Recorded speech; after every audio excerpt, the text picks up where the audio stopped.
What's up guys, my name is Ace and welcome back to another gun guide. This is the series where I go into great detail with all of the stats as well as some great example class setups for every one of the guns in Modern Warfare. In today's episode, we're finally going to be moving on to the Season 1 assault rifle, and this is the RAM-7.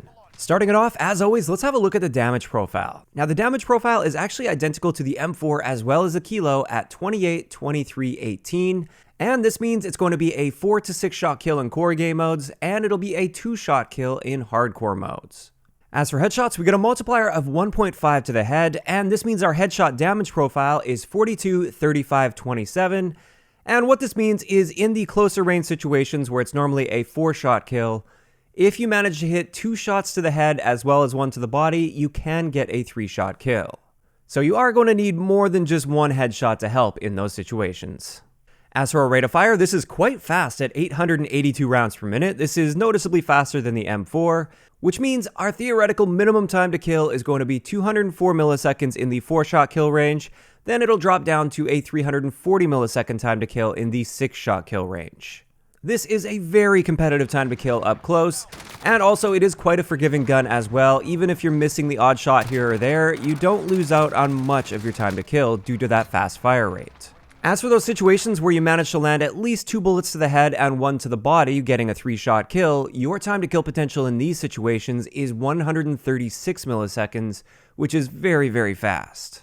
Moving on to ranges, as you can see here, our 4-shot kill range extends out to just under 30 meters, and this is just slightly less than the M4, and then our 5-shot kill range will extend out to roughly 42 or 43 meters. When it comes to suppressors, the lightweight suppressor will reduce all of our ranges by 25%, and the monolithic suppressor will increase our ranges by just 7.5%. Taking a look at hardcore, like I said earlier, this gun is a 2-shot kill at all ranges. However, if you land a headshot, you can get a 1-shot kill out to about that 42 meter mark. Moving on to hipfire, we've got very standard hipfire for the RAM-7. It's the same as almost all of the other assault rifles. We also see a similar story with the idle sway. There is a little bit of idle sway for this, but it's really not that big of an issue. Unless you're trying to hit that one pinpoint accurate shot like across a ground war map, this is generally not going to be an issue for you. When it comes to recoil though, as you can see here, we've got a little bit of a unique recoil pattern. This one kicks upwards initially, and then it starts cutting pretty hard to the left. This is pretty much completely backwards to what we normally expect with recoil in Call of Duty. Most guns will kick upwards and to the right, and therefore this does take some getting used to, and I would consider this to be one of the big downsides of using the RAM-7. It does feel a bit unnatural to try and control the recoil, but of course it can be done. It doesn't bounce around a lot, which is nice. Getting into our aim down sight time, this is the fastest in the assault rifle category at 234 milliseconds, so it is 1 frame faster than the M4. And our sprint out times are standard for the assault rifle category at 267 milliseconds for our normal sprint out time and 400 milliseconds for our super sprint out time. Our magazine capacity is quite normal at 30 rounds with 60 in reserve, and our reload add time is 1.62 seconds, which is a little on the slow side compared to a lot of the other assault rifles, but it's not really painfully slow either. However, if you did want to boost that reload speed, you could use the sleight of hand weapon perk, which will cut that down to 1.27 seconds. Getting into our movement speed, this is tied for the fastest assault rifle in the game with the M4 at 95%, and our aim down sight strafe speed is the fastest in the assault rifle category at 54%. So that's going to cover it for all of the base stats of the RAM-7. However, now I want to have a look at the unique attachments this gun has, and of course we're going to start it off with the barrel attachments. The first one is the FTAC 13.5-inch compact barrel, and with this one, the benefits are a slightly faster aim down sight time. This is just 1 frame faster, as well as a 1% boost to your movement speed. This does come at the cost of, first off, your recoil control, which, as you can see here, there is a little bit more recoil than the standard recoil, but it's honestly hardly even noticeable. So I would say you don't really have to worry about this completely destroying the recoil of your gun. However, there's another thing I want to mention. They do mention that the bullet velocity is decreased, and I had been hearing rumors that this decrease to bullet velocity on barrels will reduce your ranges as well. And it was also recently confirmed by Drifter that this is the case, and therefore I did my testing on this one, and this does reduce your damage range by 10% on this gun. Now, what this means is all of my previous gun guides that have barrels that reduce bullet velocity, in all of those cases, they also have an impact on your range. I'm thinking I will probably do an entire video dedicated to this just to catch up on all the guns I've already covered, because obviously I can't just go back and change the old gun guides. But just know, if it's a barrel that says it has reduced bullet velocity, there is a very good chance it's also reducing your range. This doesn't seem to apply to other attachments though, so like flash guards for instance. I did do some testing on that, and this appears to have no impact on your damage range, just the bullet velocity like the game actually states. So going forward with this series, I will be sure to include those damage range adjustments. Now moving on to the next barrel, this is the Forgestack Eclipse barrel, and with this one we get a 25% increase to our damage range, which is a really nice boost.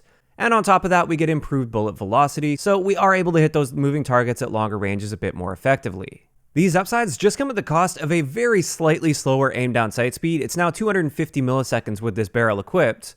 And as a result, I highly recommend this barrel. That 25% boost to your damage range is absolutely worth a hardly noticeable increase to your aim down sight time. So finally, this leaves us with the Xrk Ranger barrel, which gives us a 40% increase to our damage ranges, which is a very big increase. And on top of this, we once again get an improvement to our bullet velocity, and we also get improved recoil control, which if we have a look at the recoil here, you can absolutely see an improvement to the recoil pattern, and therefore it's not a bad choice if you're trying to be a bit more accurate with this gun. Now, unfortunately, these positives do have some pretty big downsides to them. First off, your aim down sight speed is slowed down by 4 frames, so it's now 300 milliseconds, which is now a little bit on the slow side for an assault rifle, and that's not really good. And on top of that, our overall movement speed is decreased by 4%, which is a very, very noticeable reduction to your movement speed. And as a result, when you combine these downsides, that has a pretty serious negative impact on how this gun performs, and I honestly don't see myself ever using this barrel because of that. So finally, we have one last unique attachment for the RAM-7, and this is the 45 round magazine. Now with this one, obviously we get the 45 round mag instead of 30, and it says it comes at the cost of aim down sight time, which in my testing, there is no measurable change whatsoever in your aim down sight time. And also it says it reduces our movement speed, and this is just a 1% reduction to our movement speed, which isn't really that bad at all. Now another thing I wanted to mention while we're on the topic of magazines for this gun is initially it did state in the description for the RAM-7 that there is a 9mm conversion for this gun. And I've also heard rumors that there is actually a 9mm variant of this that will sometimes pop up in the gunfight rotation. Having said that, there is no 9mm conversion that we have access to, and they have now removed that from the description of the RAM-7, so I don't know if this is something they may be planning on adding in the future, or if it was just some weird typo, but I did want to make sure that I just cleared that up for you guys that are wondering where that 9mm conversion is. But with that, that pretty much covers it for all of the important stats as well as unique attachments that I wanted to cover for the RAM-7, and now it's time to move into some of my favorite attachment combinations as well as example class setups. Just a quick note before we get into that though, I've had a lot of comments recently on my gun guides asking why the class setup in the background gameplay doesn't perfectly match the class setups I'm talking about in the video at the time I'm talking about them. While I completely understand the confusion here, and absolutely it would make for a better video if I had that exact same class setup in the background gameplay, to be honest with you guys, I just don't have the time or the interest in leveling every one of these guns up fully in order to get gameplay for my gun guide. I'm trying to get these gun guides out as fast as reasonably possible for you, and I quite simply don't have the time or interest to just be sitting and grinding this game out. I would much rather put the time into creating the video itself, and as a result, you will often see that I'm not using the attachments I recommend. However, the class setups I am recommending are the absolute optimal setups that I would be using if I had them all unlocked at the time of creating the video.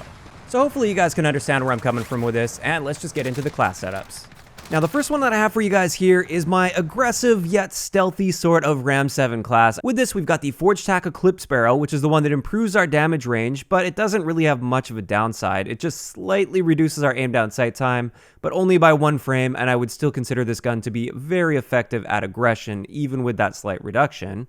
We've also got the 1mW laser to help us with hip fire up close, the stippled pistol grip for our rear grip, which is going to help with our sprint out time as well as help improve our aim down sight time. 45 round magazines, because this gun with its fast fire rate will burn through ammo very, very quickly, so it's nice to have the bigger mag as well as more total starting ammo. And finally, this leaves us with the monolithic suppressor, which just basically allows us to stay off the radar, and it helps a little bit more with our range as well.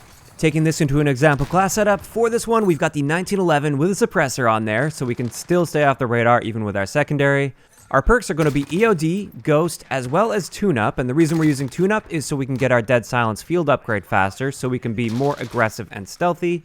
And for our lethal, we've got a C4, Tactical is a stim shot. This is an excellent class setup if you want to be moving around the map, challenging people up close, as well as a little bit of a distance. You can stretch out a bit because of that F-Tac barrel, which is great. And overall, I just really like this class setup.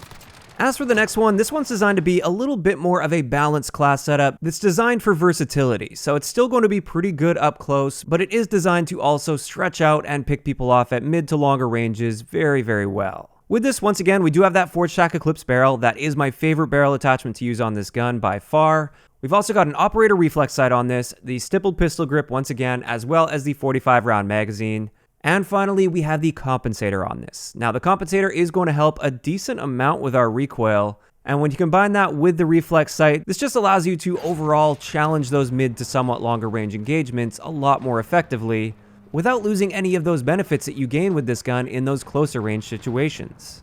Now, taking this one into an example class setup, with this we're using the Desert Eagle as our secondary. We've got EOD for our perk 1, Kill Chain for perk 2, as well as Shrapnel for perk 3. So this is designed for that ground war game mode, so you can take those tanks out with Shrapnel and Thermite really effectively.